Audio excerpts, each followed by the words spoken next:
ओ भाई नाव पहा के कौना घाटे जाई देवल घाटे जाई अकिलहना घाटे जाई हाय रे तोहार सोनो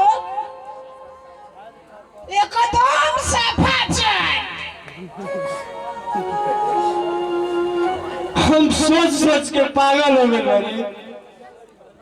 हमारा कोनो रास्ता नहीं गेलो गौत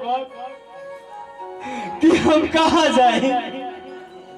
कि क्या करी हम क्या ना करी कुछ नहीं के बुझात जे बात ना पूछी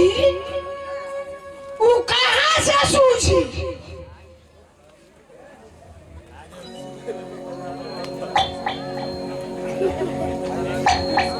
भाई होके तेरा चला सने के बिगे खाटी भी चिंते बात ना बुझल जाइए करे की तोरे के सब कुछ मिलते बा तो तोरे संगे लेके कहाँ जो सो तोरे के समझावत रही कि बाबू माई से मिलजुल कर रहल जाला सास ससुर से मिलजुल कर रहल जाला सेवा पानी कोई जाला तो तोहरा बाहर लगत रही फलाई तक गोलू विदेश